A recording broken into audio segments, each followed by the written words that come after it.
चैव नरोत्तमम् देवीं सरस्वतीं व्यासं ततो जयमुदीरये नष्टप्रायेषु भद्रेषु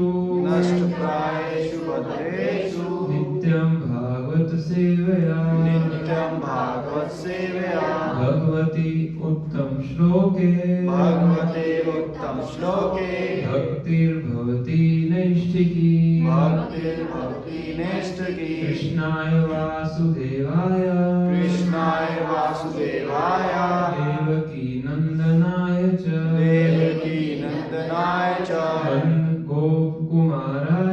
नंद गोपकुमाराय गोविंदाय नमो नमः गोविंदाय नमो नमः श्रीमद् भागवतम प्रथम स्कंद अध्याय 8 श्लोक संख्या 43। आज इस पूरे चैप्टर को कवर करने का प्रयास करेंगे। उच्चारण हम सिर्फ इस श्लोक का करेंगे। श्री कृष्ण कृष्ण सा कृष्ण ऋषभ अग्निध्रुव श्री कृष्ण कृष्ण तो पहले हम इसका वर्ड बाय वर्ड उच्चारण करते हैं, फिर इसको उच्चारण करेंगे। थोड़ा इजी रहेगा आपके लिए।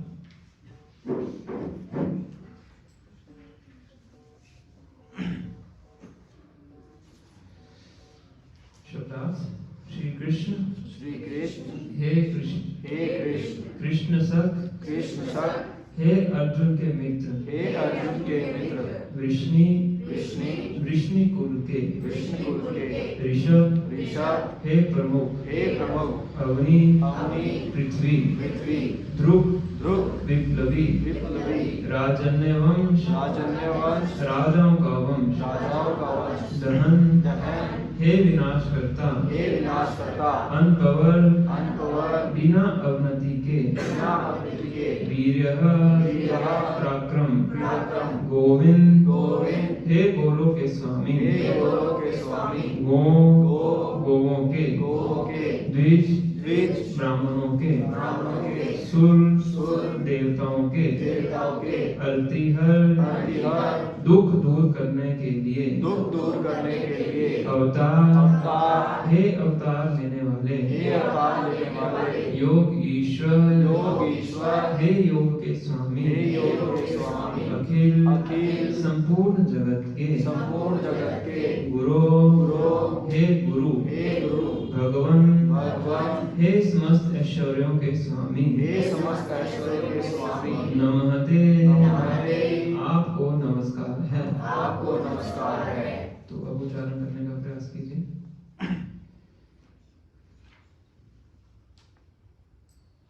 श्री कृष्ण कृष्ण सा कृष्ण ऋषभ अग्निध्रुव राजन्य वंशधन अनपवर्ग वीर्या गोविंद गोदीज सुरति हराता योगेश्वर के गुरु भगवान नमस्ते श्री कृष्ण कृष्ण सा कृष्ण ऋषभ अग्निध्रुव राजन्य वंशधन अनपवर्ग वीर्या गोविंद गोदीज सुरति हराता योगेश्वर के गुरु भगवान नमस्ते श्री कृष्ण कृष्ण सा कृष्ण ऋषभ अग्निध्रुव राजन्य वंशधन अनपवर्ग वीर्या गोविंद गोदीज सुरति हरता योगेश्वर के गुरु भगवान नमस्ते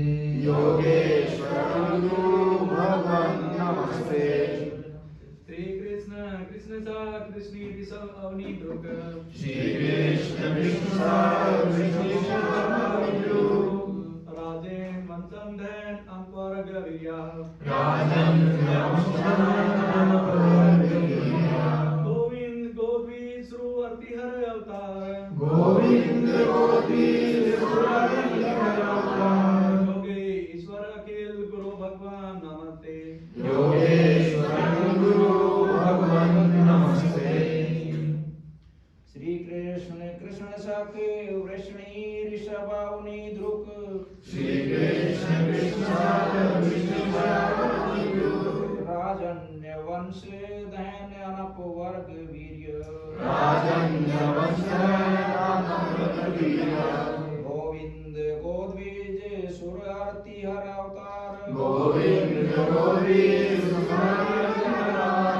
योगीश्वर अखिल गुरु भगवन नमस्ते योगेश्वर गुरु भगवान नमस्ते।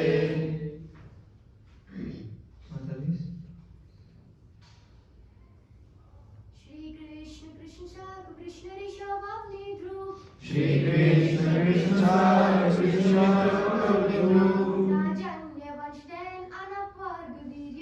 राजन्य वंशधैन अनपवर्ग वीर्य गोविंद गोद्विज सुर आरती हर अवतार योगेश्वर अखिल गुरु भगवान नमस्ते योगेश्वर गुरु भगवान नमस्ते। श्री कृष्ण कृष्ण सख कृष्ण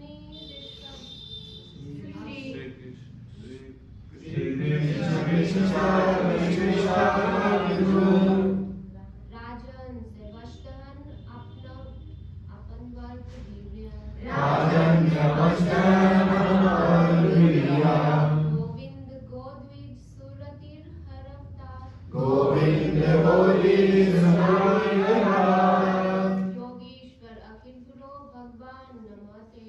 योगेश्वर अखिल गुरु भगवान नमस्ते अनुवाद एवं तात्पर्य श्लोकोपाल जी के द्वारा श्लोकोपाल की जय।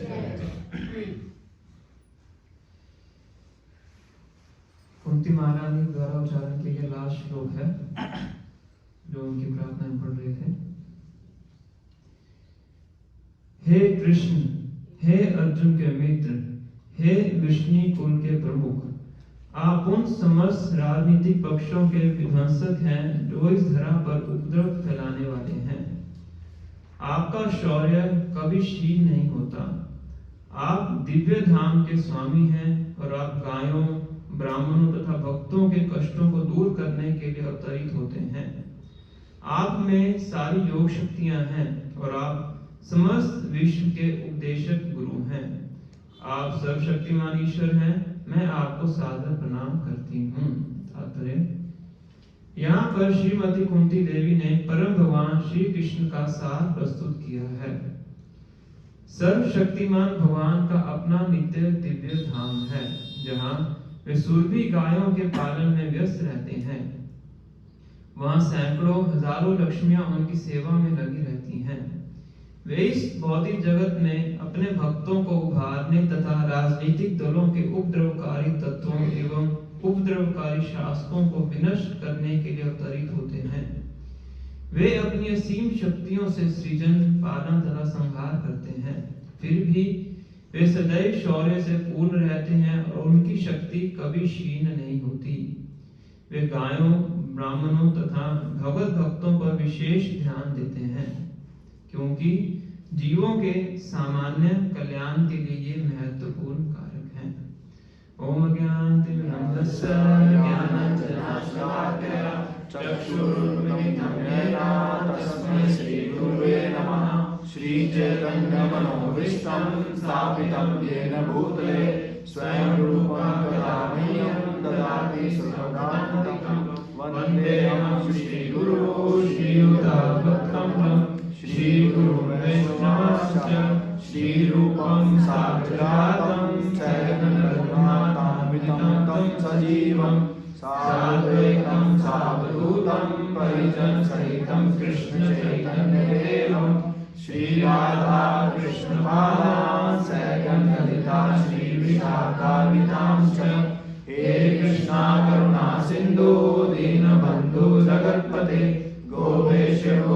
कांता राधाकांत नमस्तुते तप्तकांचन गौरांगी राधे वृंदावनेश्वरी वृषभानुसुते देवी प्रणमामि हरिप्रिये वाञ्छाकल्पतरुश्च कृपा सिन्धुमेव च पतितानां पावनेभ्यो वैष्णवेभ्यो नमो नमः। जय श्री कृष्ण चैतन्य प्रभु नित्यानंद श्री अद्वैत गदाधर श्रीवासादि गौर भक्त वृंद। हरे कृष्णा कृष्णा कृष्णा हरे हरे हरे राम राम राम हरे हरे। नमो विष्णुपादाय कृष्ण पृष्ठाय भूतले श्रीमते भक्ति वेदांता स्वामी नामिने नमस्ते सरस्वते देवे गौरवाणी प्रचारिणे निर्विशेष शून्यवादी पाशारिणे।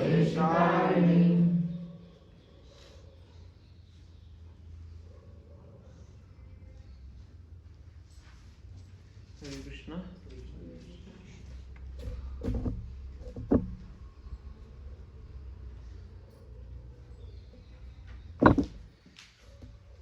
सबका हार्दिक स्वागत है।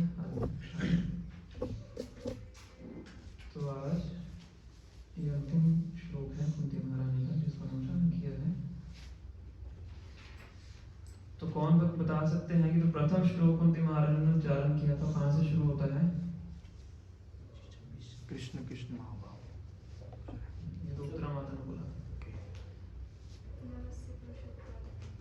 नमस्ते पुरुषोत्तम पूरा श्लोक आता है?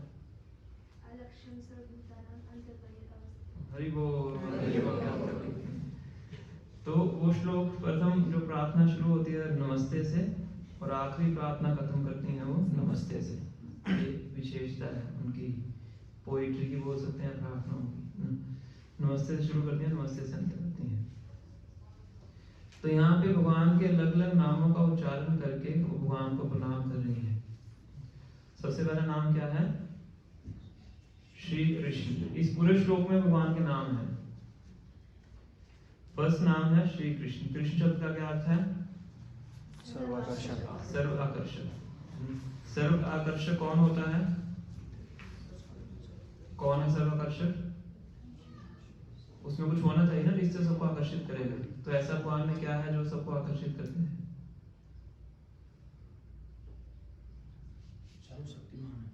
सर्वशक्तिमान है और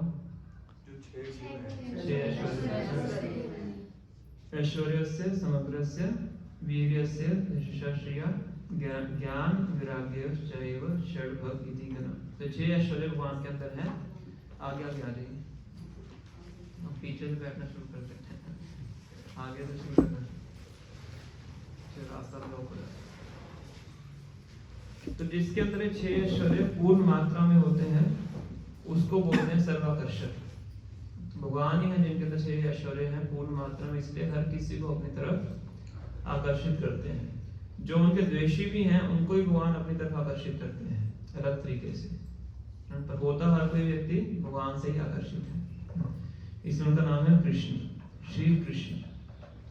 दूसरा नाम क्या है? कृष्ण सख। तो यहाँ पे कृष्ण किसको संबोधित किया गया है? कृष्ण सख मतलब कृष्ण के सखा अर्जुन को। क्यों बोला गया है? द्रौपदी का भी एक नाम कृष्णा है और अर्जुन का भी नाम कृष्ण है। ऐसा क्यों है? क्योंकि भगवान के बहुत घनिष्ठ मित्र हैं। अर्जुन भगवान के बहुत इंटीमेट एसोसिएट हैं, इसलिए उनका नाम भी कृष्ण है। ऐसी द्रौपदी हैं भगवान की बहुत महत्वपूर्ण भक्त हैं, इसलिए उनका नाम कृष्ण है। कृष्ण सख मतलब अर्जुन के सखा। थर्ड नाम है वृष्णि ऋषभ। वृष्णि ऋषभ का अर्थ है वृष्णि वंश में सबसे श्रेष्ठ।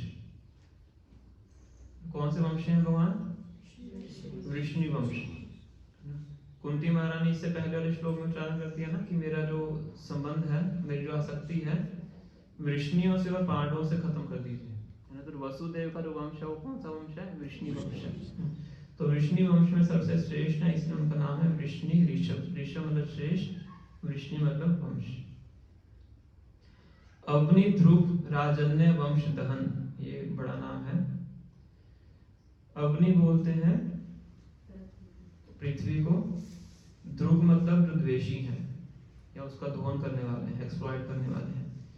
धरती का शोषण करने वाले राजा हैं, उनके वंश को दहन करने वाले। अग्निध्रुव राजन्य वंश दहन। तो भगवान का अवतरण होने का एक कारण ये भी है कि भगवान जो एक क्षत्रिय राजा थे, जो कि धर्म के अनुसार शासन नहीं कर रहे थे, उनका दहन करने के लिए भगवान आते हैं। उनमें सर्वश्रेष्ठ कौन थे? शोषण करने वाले राजाओं में सर्वश्रेष्ठ कौन थे? कंस। कंस को मारने हैं भगवान। फिर और भी जितने दुर्योधन हो गया, जितने भी जरासंध है, इतने अलग अलग असुरों को, अलग राजाओं को भगवान ने मारा। अग्निध्रुव राजन्य वंश दहन। अन अपवर्ग वीर्य। अन अपवर्ग वीर्य का मतलब है जिनकी शक्ति कभी क्षीण नहीं होती है। भगवान ने जाम्बवान के साथ 28 दिन 28 रात तक लगातार युद्ध किया। हम सबको पता है जाम्बवान कौन है? कौन है? रामायण के टाइम पे जो रीचार्ज थे वो। हाँ, रामायण के समय से हैं, त्रेता युग से हैं। और युद्ध होता है द्वापर युग में भगवान श्री कृष्ण के साथ। तो 28 दिन 28 रात तक युद्ध होता है और जाम्बवान बहुत शक्तिशाली थे। और 28 दिन के बाद उनकी शक्ति क्षीण होने लगती है। तो फिर उनको समझ में आता है कि केवल मेरे प्रभु ही हैं जो मेरे साथ इस प्रकार से युद्ध कर सकते हैं, और इस पृथ्वी पे कोई ऐसा व्यक्ति नहीं है जो मेरे साथ इस प्रकार से युद्ध कर सकता है ना। और जो मेरी शक्ति का क्षय कर सकता है वो केवल भगवान राम ही हो सकते हैं। फिर वो समझते हैं कि ये जो कृष्ण है, इनमें और भगवान राम में कोई भी अंतर नहीं है। तो इसलिए भगवान की शक्ति है उसका कभी भी क्षय नहीं होता है। कुछ ऐसे दार्शनिक लोग हैं, वो कहते हैं कि जब भगवान ने कुरुक्षेत्र युद्ध भूमि में अपना विराट रूप दिखाया, तो विराट रूप दिखाने के बाद उनकी शक्ति का क्षय हो गया, शक्ति कम हो गई क्योंकि शक्ति का प्रदर्शन कर दिया। इसलिए बाद में हंटर आके उनके पाँव में वो तीर मार के उनकी मृत्यु कर देते हैं। कुछ ऐसे लोग दार्शनिक इस प्रकार से बोलते हैं, पर उनको ये नहीं पता है कि भगवान की शक्ति है उसका कभी भी क्षय नहीं होता है, कभी भी उसमें इंग्लिश में बोलते हैं डिमिनिश नहीं होती है, हमेशा बढ़ती रहती है, वर्धन होता है, कभी क्षय नहीं होता है।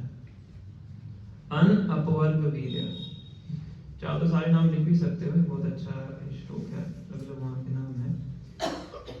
फिर नाम है गोविंद। गोविंद हम सब जानते हैं, कितने भक्त हैं गोविंद कुंड पे गए हैं?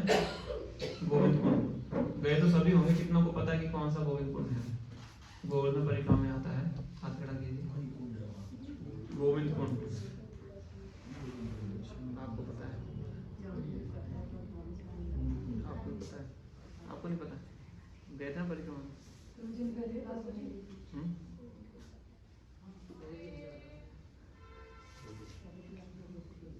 आपको पता होगा। तो गोविंद कुंड वो जगह है जहाँ पे भगवान का जो गोविंद नाम था उनको दिया जाता है। जब इंद्र के मान को भगवान भंग कर देते हैं 7 दिन 7 रात तक गोवर्धन को उठा के, तो जहाँ पे इंद्र भगवान से माफी मांगने आते हैं वहां पे उनका अभिषेक करते हैं। तो उनके अभिषेक के जल से वहां पे कुंड बनता है जिसका नाम है गोविंद कुंड। और बिल्कुल गोवर्धन के पास में है, पूरा गोवर्धन आप टच भी कर सकते हैं, इतना पास में है। और उस पॉइंट पे जो सुरभि गाय होती है भगवान को इस नाम से संबोधित करती है, गोविंद। गोविंद मतलब गायों को आनंद प्रदान करना, गो मतलब गाय, विंद मतलब आनंद प्रदान करना, गोविंद। गोविंद फिर ये एक नाम है, फिर आगे है गो द्विज सुर अर्ति हर अवतार, ये पूरा इकट्ठा एक नाम है, बहुत बड़ा नाम है। गो द्विज सुर अर्ति हर अवतार। गो मतलब गाय, द्विज मतलब ब्राह्मण, सुर मतलब देवता, अर्ति मतलब दुख, हर मतलब हरना।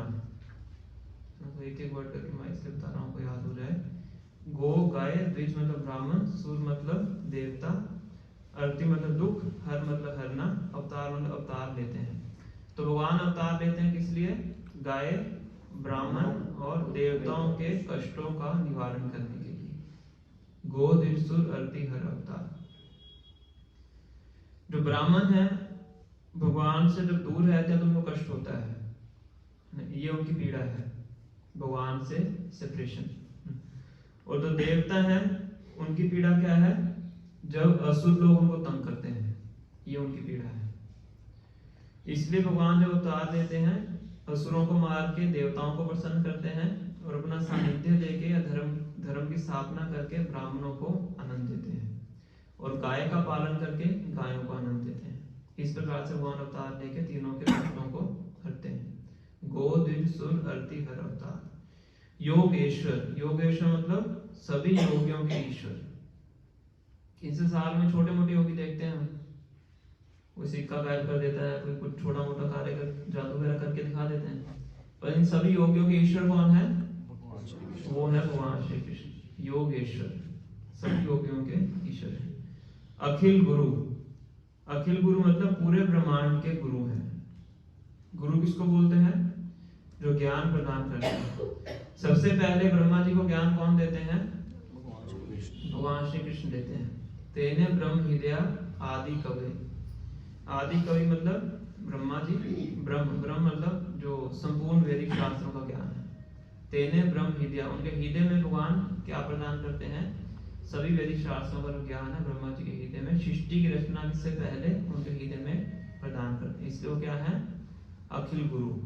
और अभी कुरुक्षेत्र के युद्ध में भगवान ने अर्जुन को संदेश दिया है, सारे वैदिक शास्त्रों में लोग निचोड़ है, इसलिए उनको अखिल गुरु बोलते हैं। भगवान, भगवान मतलब भगवान जो षडैश्वर्य पूर्ण है, नमस्ते, मैं उनको नमस्कार करती हूँ। तो पूरे श्लोक में भगवान के नाम है, बस नमस्ते को छोड़ के बाकी सारे भगवान के नाम है। तो बहुत सुंदर श्लोक है। कुंती महारानी यहाँ पे प्रार्थना कर रही है भगवान से, प्रार्थना को समाप्त किया है।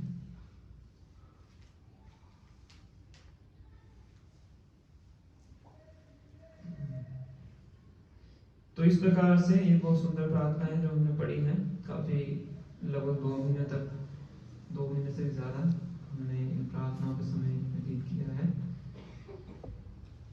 तो इसके बाद जब कुंती महारानी भगवान से प्रार्थना करती हैं, भगवान कुंती महारानी को नमस्कार करते हैं, मुस्कुराते हैं। तो यहाँ पे वर्ड है उत्तम श्लोक, अगले श्लोक में वर्ड आता है उत्तम श्लोक। शब्द का अर्थ है कि भगवान जो स्तुतियां हैं बहुत ही सुंदर सुंदर श्लोकों में की जाती हैं।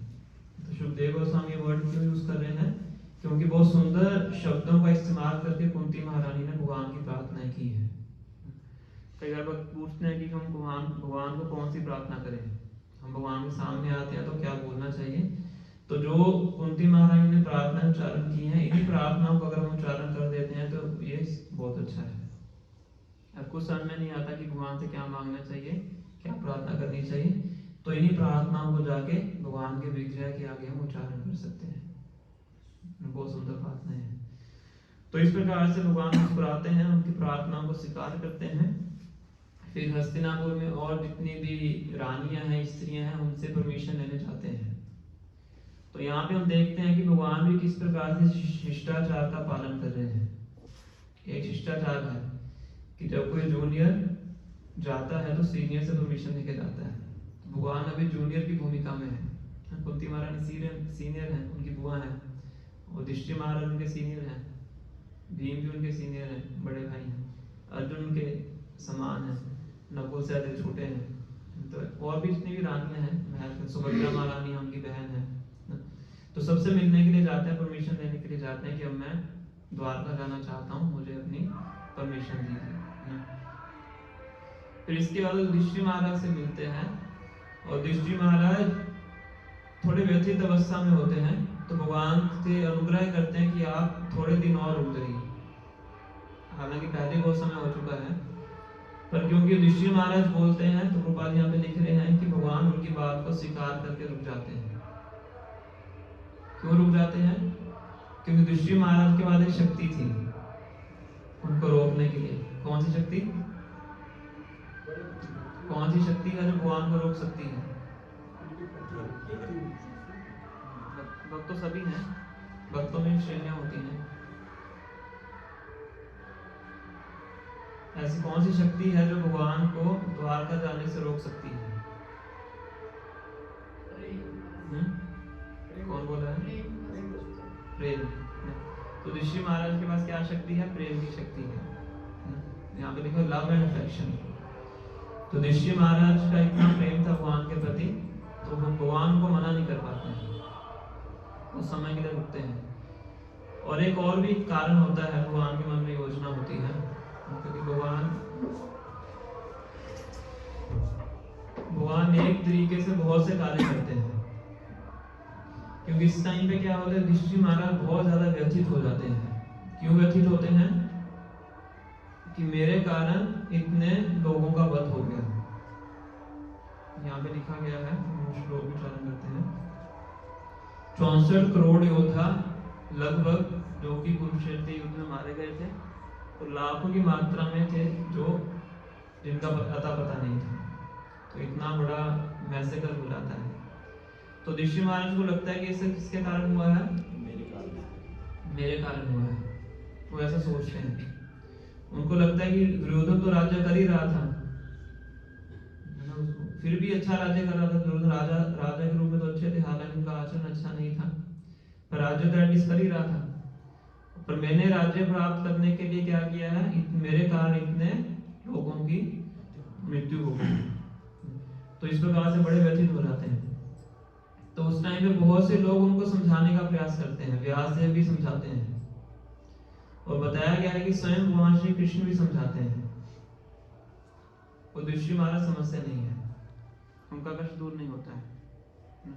तो यहाँ पे हम युधिष्ठिर महाराज का चरित्र भी देखते हैं कि जो भक्त होता है उसका कितना उत्कृष्ट चरित्र होता है। वो इस बात पे ध्यान नहीं दे रहे हैं कि दुर्योधन ने उनके साथ क्या किया है, ये उनके दिमाग में नहीं है। उनके दिमाग में क्या है? कि मेरे कारण इतना बड़ा संहार हो गया है। जो भक्त होता है हमेशा अपने अंदर गलतियां ढूंढता है, तो दूसरों की गलतियों को नजरअंदाज करता है। भक्तों का गुण होता है ना? और दूसरों को दुखी देख के उसको दुख होता है। जितने भी पुरुष मरे हैं उनकी स्त्रियां विलाप करती थी। बताया गया कि पूरा जब ये गंगा में तर्पण करने जाते हैं तो पूरा हाहाकार मच जाता है। उस टाइम पे वर्णन आता है कि युधिष्ठिर महाराज बहुत व्यथित हो जाते हैं। तो दूसरों के दुख को देख के उनको कष्ट होता है। ये वैष्णव की परिभाषा है, पर दुखा दुखी, पर सुखा सुखी। दूसरों को सुखी देख के सुखी होते हैं, दूसरों को दुखी देख के दुखी होते हैं। और उनको इतना ज्यादा कष्ट होता है कि वो अपने इस कष्ट का निवारण ढूंढ नहीं पा रहे थे, बिल्कुल सुध-बुध खो देते हैं, इतना ज्यादा वो दुविधा में चले जाते हैं, इसको डिप्रेशन बोलते हैं। तो भगवान भी समझाने का प्रयास कर रहे हैं। भगवान जिसको समझाएं, ऐसा कैसे हो सकता है कि व्यक्ति ना समझे? अर्जुन भी व्यथित हो जाते हैं कुरुक्षेत्र की युद्ध भूमि में, उनको कौन समझाता है? भगवान समझाते हैं। अर्जुन कहते हैं नष्ट मोहा स्मृति लब्धा तत्प्रसादात् मयाच्युता स्थितो अस्मि तत्संदेह कृष्ये वचनं तव। कि मेरा सारा मोह दूर हो चुका है, सारी ज्ञानता नष्ट हो चुकी है, अब मैं अपनी स्थिति में स्थित हो चुका हूँ, अब जो आप कह रहे हैं मैं वो करूंगा।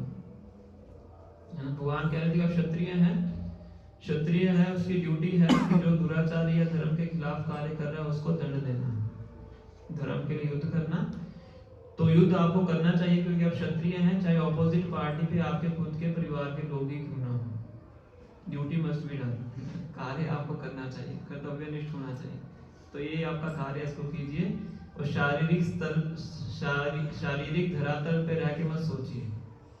जो आप ये सोच रहे हैं कि मर जाएंगे, सब क्या है? सब शारीरिक बॉडीली कॉन्सेप्ट ऑफ लाइफ है, क्योंकि आत्मा की कभी मृत्यु नहीं होती है, आत्मा केवल शरीरों को बदलती है। तो ये भगवान अर्जुन को संदेश देते हैं। और ये युधिष्ठिर महाराज को भी पता है, ऐसा नहीं है कि उनको नहीं पता है, ये सब ज्ञान उनको पता है, पर फिर भी क्यों नहीं समझ पा रहे हैं? क्योंकि भगवान नहीं चाहते थे कि वो समझे। भगवान अंदर बैठे ना परमात्मा के रूप में, बाहरी रूप से तो समझा रहे हैं मुस्कुरा मुस्कुरा के, पर अंदर परमात्मा के रूप में उनको समझने नहीं देना चाहते हैं। क्योंकि जो स्मृति है, ज्ञान है, वो सब हमारे हृदय में परमात्मा उन्हीं से प्रदान किया जाता है। सरस्य चाम हृदय सन्निविष्टो मतः स्मृति ज्ञानम अपोहनम। भगवान अर्जुन को बताते हैं कि मैं हर जीवात्मा के हृदय में रहता हूँ। सर्वस्य चाहम हृदय सन्निविष्टो, हृदय में रहता हूँ, और हृदय में रह के क्या करता हूँ? मतः स्मृति ज्ञानम अपोहनम। मुझसे ही स्मृति आती है, मुझसे ही ज्ञान आता है, और मुझसे ही फॉरगेटफुलनेस आती है। मेरे कारण ही व्यक्ति भूलता है जब हम जन्म लेते हैं तो पुराना भूल जाते हैं। कौन भुलाता है? परमात्मा भुलाते हैं। और जो पिछले जन्म की इच्छाएं होती हैं वो हमें इस जन्म में याद आती हैं। कौन याद दिलाता है? भगवान याद दिलाते हैं। तो अर्जुन अभी युधिष्ठिर महाराज के हृदय में परमात्मा है, भगवान है। तो परमात्मा के रूप में वो युधिष्ठिर महाराज को समझने नहीं दे रहे हैं। वो नहीं चाहते युधिष्ठिर महाराज समझें। ऐसा क्यों है? क्यों नहीं चाहते हैं भगवान?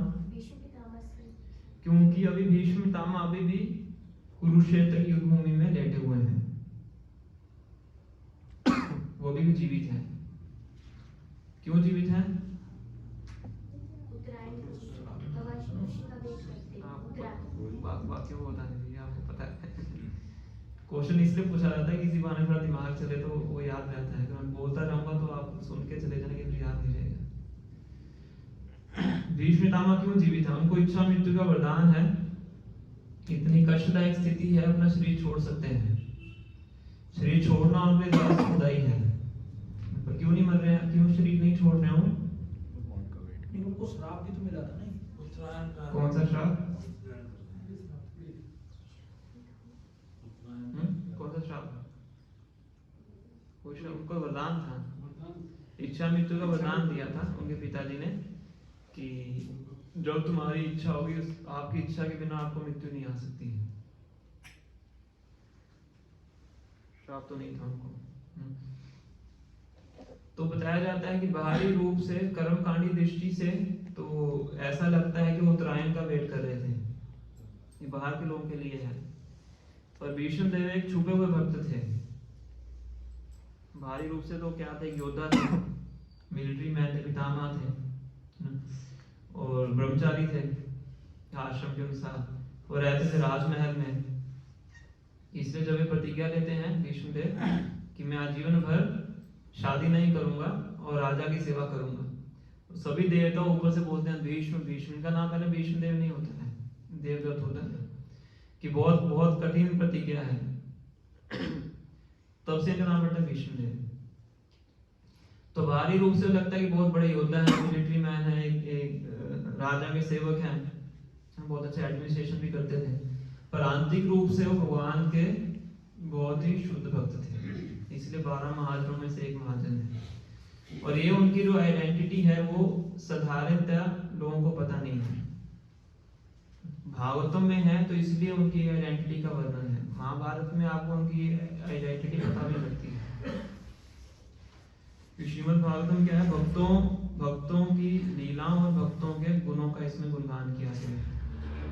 तो भीष्म देव भगवान के इतने उच्च कोटि के भक्त हैं, तो युद्ध भूमि में वो सब वेट कर रहे हैं कि मैं भगवान के दर्शन करके ही शरीर छोड़ूंगा, इसलिए भगवान का वेट कर रहे हैं। और भगवान को पता है कि वो मेरा वेट कर रहे हैं, तो इसलिए भगवान ऐसा अरेंजमेंट करते हैं, ऋषि महाराज को विचलित करते हैं कि इसी बहाने मुझे भीष्म देव को अंतिम समय में जाके उनको अपना दर्शन देना है। जब कोई भक्त पूरा जीवन भगवान की भक्ति करता है तो भगवान अंतिम समय में जाके उसको अपना स्मरण करवाते हैं। जो बड़ा पुराण में आता है कि मान लीजिए कि कोई भक्त है, उसने पूरा जीवन भक्ति की है, अंतिम समय में कुछ ऐसा हो गया कि भगवान का स्मरण करने में समर्थ नहीं हो पाया, आकस्मिक मृत्यु हो गई या कुछ ऐसा, कुछ भी हो सकता है। तो भगवान कहते हैं कि ऐसे भक्त को मैं स्वयं जाके अपना स्मरण दिलाता हूँ, क्योंकि पूरा जीवन उसने भक्ति की है। भगवान का दायित्व समझते हैं ना? तो इसलिए भगवान यहाँ पे भीष्म देव के पास जा रहे हैं उनको अपना स्मरण दिलाने के। स्मरण तो उनको है ही, उनको अपना दर्शन देने के लिए। और भगवान कई प्रकार से इस तरह से अपने भक्तों के साथ करते हैं। अर्जुन को भगवान विविंडर करते हैं, अर्जुन को मोहित करते हैं, किस लिए? भगवत गीता का संदेश देने के लिए। और परीक्षित महाराज को भगवान इस प्रकार से मोहित करते हैं, किस लिए? श्रीमद् भागवतम को प्रकट करने के लिए। परीक्षित महाराज तो इतने सदाचारी राजा थे, भगवान के भक्त थे, तो वो कैसे किसी ब्राह्मण, किसी ऋषि के गले में मरा हुआ सांप डाल सकते हैं प्यास के कारण? ऐसे ही होता ना कि जंगल में जाते हैं, उनको प्यास लगती है, उनको पानी मिलता नहीं है, शमीक ऋषि के आश्रम में जाते हैं, शमीक ऋषि अपना समाधि लगा के बैठे होते हैं, तो समाधि में तो ध्यान कैसे देंगे? तो इसी से क्रोधित होकर वो एक मरा हुआ सांप उठाते हैं और उनके गले में डाल देते हैं। तो उनके जो बेटे होते हैं श्रृंगी, तो वो बेटे क्या करते हैं, उनको श्राप दे देते हैं कि 7 दिनों के बाद एक तक्षक नाम का सांप आएगा, उसके डसने से आपकी मृत्यु हो जाएगी। तो ये ऐसा होता है। तो परीक्षित महाराज ऐसे राजा ऐसा कार्य कैसे कर सकते हैं? और श्रृंगी जो कि ब्राह्मण के पुत्र थे, उनके अंदर इतनी क्षमता कैसे आ सकती है कि एक वैष्णव को श्राप दे सकते हैं? उन परीक्षित महाराज को जिनकी रक्षा भगवान ने गर्भ के अंदर अश्वत्थामा के ब्रह्म अस्त्र से की थी, तो जो उनको ब्रह्म अस्त्र से बचा सकते हैं, वो क्या ब्राह्मण के श्राप से नहीं बचा सकते? बचा सकते हैं। तो सारा खेल भगवान क्यों करते हैं? ताकि श्रीमद् भागवत का उदय हो। कि जब कोई भगवान को महत्वपूर्ण कार्य करना होता है, उसमें अपने भक्तों को ही वो रोल प्ले देते हैं। अर्जुन को दिया, परीक्षित महाराज को दिया, और युधिष्ठिर महाराज को भी इसी प्रकार से दे रहे हैं। तो फिर युधिष्ठिर महाराज जब किसी भी तरीके से उनको सांत्वना प्राप्त नहीं होती, फिर भगवान को कहते हैं कि ठीक है, हम विष्णु देव के पास चलते हैं, जो कि सभी विषयों में पारंगत हैं, बहुत विद्वान थे विष्णु देव। उनके पास जाइए, और वो आप कैसे जाइए? पूरे पूरे राजसी वेश में जाइए। भगवान को पता था कि जब 5 पांडव राजसी वेश में जाएंगे और विष्णु देव उनको देखेंगे, तो विष्णु देव को बहुत प्रसन्नता होगी, क्योंकि आंतरिक रूप से विष्णु देव चाहते थे कि 5 पांडव ही राजा। तो पूरे रथों में जाते हैं, राजसी वेश जाके जाते हैं, विष्णु देव के आगे जाते हैं, और उस टाइम विष्णु देव अपनी बहनों की शैया के ऊपर लेटे होते हैं, जो कि बहुत कष्टदायक स्थिति थी। पर बताया जाता है कि उनको कष्ट नहीं होता है, क्योंकि भगवान का स्मरण कर रहे होते हैं। तो यहाँ तक ये अध्याय का अंत होता है। इसका जो अगला अध्याय है, चैप्टर नंबर 9, तो आज 3 मोबाइल बजे हमारी क्लास में क्योंकि मैं अनाउंसमेंट करना भूल गया था शुरुआत में। तो जो 9वां अध्याय है, इससे नेक्स्ट चैप्टर है, उसमें वैष्णव देव के प्रायण का वर्णन होता है, कैसे वैष्णव देव शरीर छोड़ते हैं। क्योंकि जैसे वैष्णव देव शरीर छोड़ते हैं, वो सभी भक्तों के लिए एक आइडियल रोल मॉडल है। क्या कहेंगे उसको? एक एस्पिरेशन है। एस्पिरेशन मतलब इच्छा। हाँ? आदर्श शिक्षा बोल सकते हैं ना। मतलब चाहते हैं कि उनके साथ भी ऐसा हो।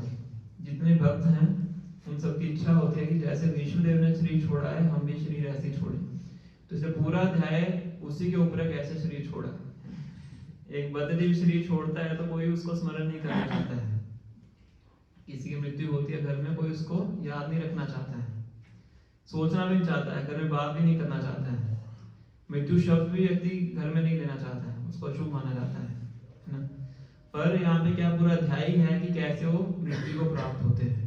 क्योंकि साधारण जीव की मृत्यु में और एक भक्त के शरीर छोड़ने में बहुत अंतर होता है, दोनों एक समान नहीं है।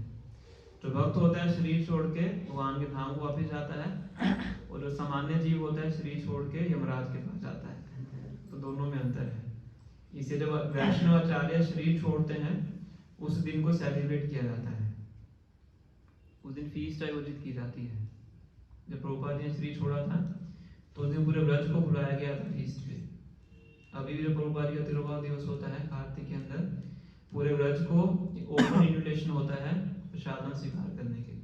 पूरा दिन प्रसाद चलता है, 12 बजे शुरू होता है, शाम तक प्रसाद चलता रहता है, क्योंकि सेलिब्रेशन है। सेलिब्रेशन क्यों है? क्योंकि भौतिक देह को छोड़ के भगवान जो नित्य लीला है उसमें प्रवेश करते हैं। ये सेलिब्रेशन है। तो पूरा चैप्टर है इसके ऊपर, कैसे विष्णु देव का डिपार्चर होता है। और जब श्री चैतन्य महाप्रभु के पार्षद थे, जिनका नाम था हरिदास ठाकुर, आप सब जानते हैं नामाचार्य हरिदास ठाकुर, तो वो भी अपनी इच्छा से शरीर छोड़ते हैं। तो एक दिन महाप्रभु के सेवक थे जिनका नाम था गोविंद, तो वो उनके लिए प्रसाद लेके आते हैं। हरिदास ठाकुर जगन्नाथ मंदिर में प्रवेश नहीं करते थे। जगन्नाथ मंदिर की हमारी एक जगह थी सिद्ध बकुल के नाम से, वहीं पे रहते थे, क्योंकि उनका जो जन्म था मुस्लिम परिवार में हुआ था। बाहरी रूप से मुस्लिम परिवार में उनका जन्म हुआ था। तो इसके पीछे भी घटना है क्यों ऐसा होता है। ब्रह्मा जी थे जो कि गौलीला में हरिदास ठाकुर बन के आते हैं, तो कभी भी मंदिर के अंदर प्रवेश नहीं करते थे और चक्र के दर्शन करके उनको प्रणाम करते थे। जो जगन्नाथ मंदिर के बाद जो ऊपर चक्र लगा हुआ है, तो बताया जाता है जो उस चक्र के दर्शन कर लेता है उसी के समान है कि जगन्नाथ जी के दर्शन कर लिए हैं। तो बस उठते थे, उनको चक्र को प्रणाम करते थे और वहीं पे बैठ कर अपना रोज 192 माला का जप करते थे। 22 घंटे बैठ के जप करते थे, सिद्ध बकुल जो जगह है। और स्वयं उनके लिए प्रसाद लेके आते थे श्री चैतन्य महाप्रभु। वो जगन्नाथ मंदिर में नहीं जाते थे, पर जो जगन्नाथ जी स्वयं है उनके लिए प्रसाद लेके आते थे, रोज आते थे। एक बार वो आते हैं उनके सर्वेंट, तो देखते हैं कि हरिदास ठाकुर बिल्कुल एक तरह से कमजोर अवस्था में लेटे हुए हैं। तो उनसे पूछते हैं कि आपका स्वास्थ्य सही नहीं है। कह रहे स्वास्थ्य सही है, पर मैं अपनी माला पूरी नहीं कर पाया हूँ, इसलिए मैं दुखी हूँ। कितनी माला करते थे वो? 192 माला। तो कह रहे हैं मेरी 192 माला पूरी नहीं हुई है, ये मेरे दुख का कारण है, ये मेरी बीमारी है। तो वो बात शास्त्र में लिखते हैं कि कृष्ण महानवमी आंदोलन में जो लोग 16 माला जब नहीं कर पाते हैं वो बीमारी अवस्था में है। जो दीक्षित है 16 माला का जब रोज करते हैं, तो 30 दिन 16 माला का जब नहीं करते हैं, मतलब बीमार है आध्यात्मिक रूप से। तो फिर भगवान आते हैं वहां पे, उनके सामने प्रकट होते हैं। तो हरिदास ठाकुर उनसे निवेदन करते हैं कि मुझे पता है कि आप बहुत ही जल्दी अपनी लीला को समाप्त करने वाले हैं। कितने सालों तक श्री चैतन्य महाप्रभु रहते हैं धरा धाम में? जैसे भगवान श्री कृष्ण लगभग 125 साल के आसपास रहते हैं। चैतन्य महाप्रभु कितने सालों तक रहते हैं?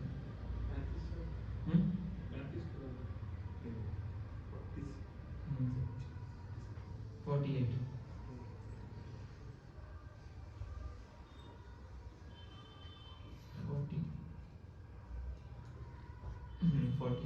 24 साल में वहां संन्यास लेते हैं, उसके बाद 24 साल फिर वहां जगन्नाथपुरी में स्टे करते हैं।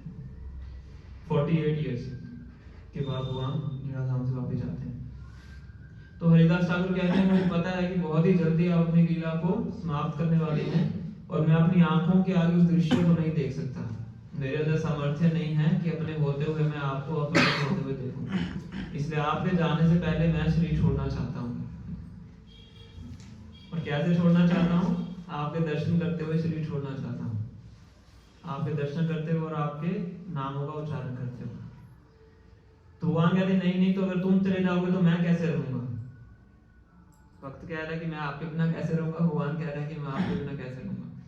तो कहते हैं कि मैं तो एक तुच्छ चींटी के समान हूँ, मेरे से बहुत उन्नत भक्त हैं जो आपके अनुयायी हैं। तो एक चींटी अगर इस धरती से चली जाए तो क्या फर्क पड़ता है? तो इसमें कोई बड़ी बात नहीं है। तो मेरा बस आपसे ये निवेदन है कि मैं आपके दर्शन करते हुए शरीर छोड़ना चाहता हूँ। तो भगवान वहां से उस दिन वहां से चले जाते हैं। फिर अगले दिन भगवान अपने सभी पार्षदों को लेके आते हैं। वहां पे बताया था कि महासंकीर्तन होता है। तो भगवान हरिदास ठाकुर के आगे बैठते हैं, तो मुख से बोलते हैं श्री कृष्ण चैतन्य। ऐसे बोलते बोलते भगवान के दर्शन करते करते उनके अपने शरीर को वहीं पे हरिदास ठाकुर छोड़ देते हैं। और भगवान इतने प्रसन्न होते हैं, दुखी भी होते हैं, भक्त ने शरीर छोड़ा है। आंतरिक रूप से तो भक्त से प्रसन्न ही है, उनका लगाव है। तो हरिदास ठाकुर के शरीर को लेके भगवान नाचना शुरू कर देते हैं संकीर्तन के अंदर। फिर उसी टाइम पे समुद्र के किनारे उनकी समाधि बनाई जाती है। अभी वो समाधि है, हम सब जाते हैं जगन्नाथपुरी में जो गए थे डिवोटीज, आपको याद हो, वहां पे गए थे हरिदास ठाकुर की समाधि। और समुद्र में उनको स्नान कराया जाता है। और भी श्री चैतन्य महाप्रभु कहते हैं कि आज से समुद्र क्या बन गया है? महान तीर्थ बन गया है। महोदधि उसका नाम पड़ जाता है कि जो इस समुद्र में आगे स्नान करेगा क्या प्राप्त होगा? कृष्ण प्रेम प्राप्त होगा। तो हरिदास ठाकुर जी की समाधि के सामने जो समुद्र का एरिया है, मोस्टली भक्त वहीं पे स्नान करते हैं। तो उस टाइम पे जब हरिदास ठाकुर शरीर छोड़ते हैं तो सारे भक्त उस टाइम पे बोलते हैं कि भीष्म देव की तरह इन्होंने शरीर छोड़ा है, भीष्म देव का स्मरण करते हैं। तो वहां पे पूरा काफी प्यार आते हैं भीष्म देव किस प्रकार से शरीर छोड़ते हैं। तो इसलिए भीष्म देव का शरीर छोड़ना है सही भक्तों के लिए एक आइडियल रोल मॉडल है। तो जब प्रभुपाद जी शरीर छोड़ते हैं 1977 में, अपने मुख से हरे कृष्ण महामंत्र का उच्चारण करते हुए और श्रीमद् भागवतम का ट्रांसलेशन करते हुए, बताया जाता है कि डॉक्टर भी आगे परेशान हो जाता है इस अवस्था में कोई व्यक्ति कैसे भागवतों का ट्रांसलेशन कर सकता है? ऐसी अवस्था में तो लोगों का दिमाग नहीं चलता है। वो बार श्लोक सुन रहे हैं, श्लोक के ऊपर व्याख्या दे रहे हैं उनको ट्रांसलेट करने के लिए, बिल्कुल डेथ बेड पे लेटे हुए। वो वीडियो भी अभी भी है। तो उस टाइम पे भक्त बोलते हैं कि इन्होंने इसी प्रकार से शरीर छोड़ा है जैसे किन्होंने छोड़ा है, भीष्मदेव ने छोड़ा है। तो पूरे वैदिक शास्त्र में भीष्मदेव का जो शरीर छोड़ना है एक तरह से एक आइडियल अवस्था है। तो इसलिए सुखदेव गोस्वामी अगले अध्याय में बहुत विस्तार से बताएंगे किस प्रकार से भीष्मदेव शरीर छोड़ेंगे। और लगभग 11 श्लोक हैं जो भीष्मदेव सबसे पहले तो युधिष्ठिर महाराज के प्रश्नों के उत्तर देते हैं। अब देखिए बानों की शैया के ऊपर लेटे हुए हैं और युधिष्ठिर महाराज के प्रश्नों के उत्तर दे रहे हैं। महाभारत में पूरा डिटेल में इसका डिस्क्रिप्शन है, कौन कौन से प्रश्न पूछते हैं। बहुत बहुत बड़े बड़े चैप्टर्स हैं। स्त्री धर्म क्या है, राज धर्म क्या है, पुरुष धर्म क्या है, वो सब चीजें उन्होंने बहुत डिटेल में बताई। वर्णाश्रम धर्म क्या है, कैसे एक राजा को प्रजा का पालन करना चाहिए, कैसे एक राजा को डिप्लोमेटिक होना चाहिए, किन किन चीजों से राजा को सावधान रहना चाहिए, वो चीजें उनको डिटेल में डिस्क्रिप्शन करते हैं। और सब कुछ बताने के बाद फिर वो मौन हो जाते हैं। फिर उसके बाद अपना पूरा ध्यान भगवान के ऊपर केंद्रित करते हैं और फिर 11 श्लोकों का उच्चारण करते हैं। और वो श्लोक हैं भीष्म स्तुति के नाम से जाने जाते हैं। जैसे भी जो हमने श्लोक पढ़े हुए हैं कुंती महारानी की स्तुतियां, इसके बाद स्तुतियां आती हैं वो भीष्मदेव की स्तुतियां, वो बहुत सुंदर श्लोक है। और उसमें प्रमुखता वो भगवान के उसी जो रूप है उसका स्मरण करते हैं जिस रूप में वो उनको कुरुक्षेत्र की युद्ध भूमि में देख रहे हैं। तो हम पढ़ेंगे सारे श्लोक जब अगली क्लासें जैसे अगली क्लासेस आएंगी। तो इस प्रकार से भगवान ऋषि महाराज को लेके जाते हैं भीष्मदेव के पास ताकि उनके जो कष्ट हैं उसका निवारण हो सके। और उसके बाद ऋषि महाराज अपना जो राज्य है उसको करना शुरू करते हैं। तो इस प्रकार से अध्याय समाप्त होता है। अगर आपका भी कोई प्रश्न है इस विषय के बारे में तो आप पूछ सकते हैं।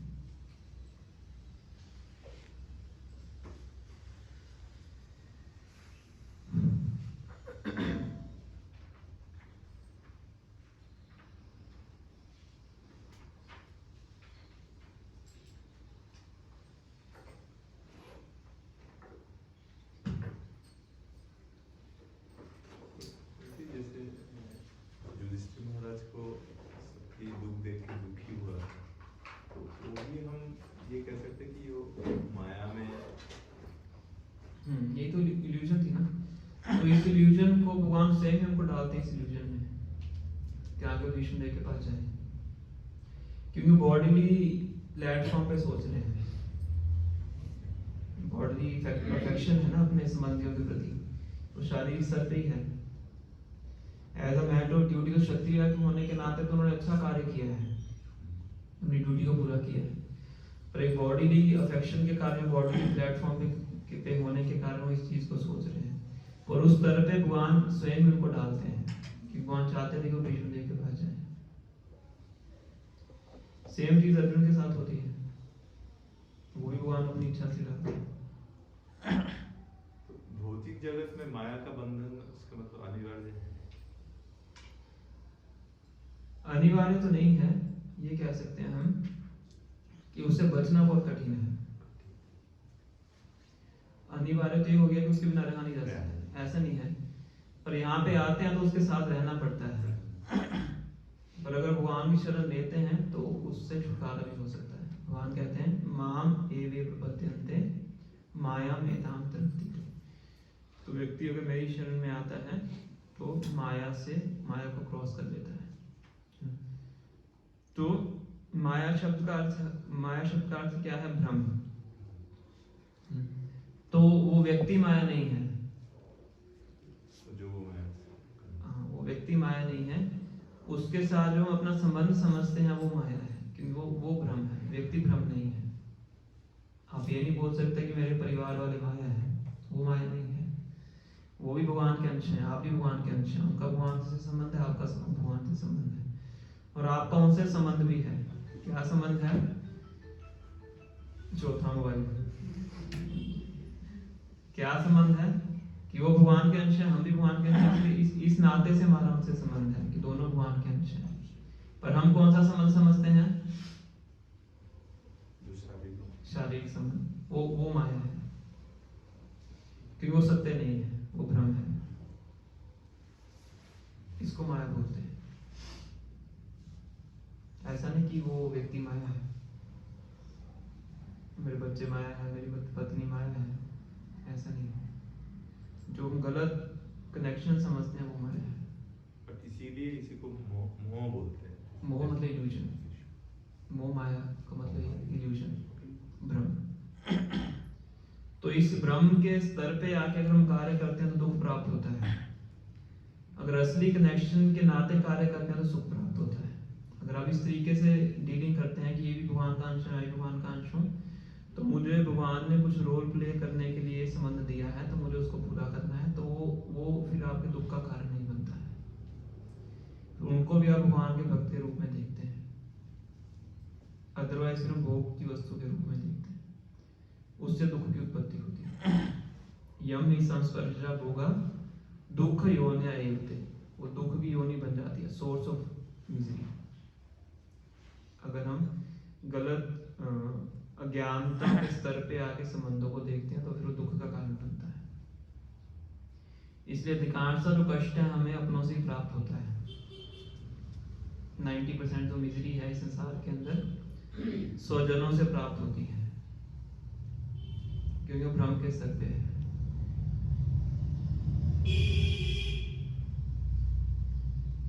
कोई और प्रश्न किसी का था?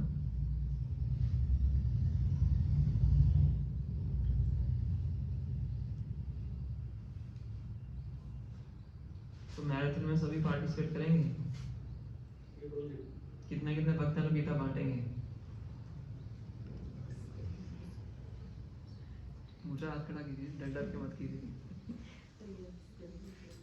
ना। पूरा महीना में क्या करना है? कितनी गीता बांटनी है? पिछली बार हमने 5000 बांटी थी। 10 बोलना आसान है तो